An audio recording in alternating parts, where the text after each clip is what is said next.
या न्यूज बुलेटिनचे सहप्रायोजक आहेत गोकुळ.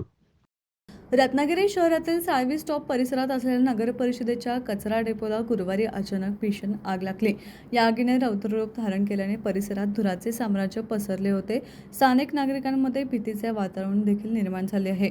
साळवी स्टॉप येथे शहराचा संपूर्ण कचरा संकलित केला जातो. गुरुवारी अचानक या डेपोतून आगीचे लोळ उठू लागल्याने खळबळ उडाली. वाऱ्याच्या वेगामुळे आग वेगाने पसरली आणि काही वेळातच संपूर्ण परिसरात धूर पसरला. या धुरामुळे नजीकच्या वस्तीमधील नागरिकांना श्वास घेण्यास त्रास होत असून दृश्यमानता कमी झाली आहे. घटनेची माहिती मिळताच अग्निशमन दलाच्या गाड्या घटनास्थळी दाखल झाल्या. आगीवर नियंत्रण मिळवण्यासाठी अग्निशमन दलाचे जवान आणि नगरपरिषदेचे कर्मचारी यांनी शर्थीचे प्रयत्न केले. कचऱ्यामध्ये प्लास्टिक आणि ज्वालाग्राही वस्तूंचे प्रमाण जास्त असल्याने आग विझवताना अडचणी येत होत्या. साळवी स्टॉप कचरा डेपो येथे नगरपरिषदेचे कर्मचारी कायमस्वरूपी कार्यरत असतात. कर्मचाऱ्यांची उपस्थिती असतानाही एवढी मोठी आग लागलीच कशी असा प्रश्न आता उपस्थित केला जातोय.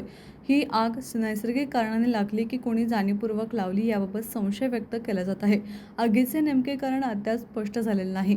सध्या तरी आमचे मुख्य लक्ष आग पूर्णपणे विझवणार आहे. त्यानंतर या प्रकरणाची सखोल चौकशी केली जाईल आणि दोषी आढळल्यास कारवाई केली जाईल असं प्रशासनाकडून सांगण्यात आलं होतं. आगीमुळे झालेल्या प्रदूषणामुळे साळवी स्टॉप आणि आसपासच्या परिसरातील नागरिकांच्या आरोग्याचा प्रश्न ऐरणीवर आलाय.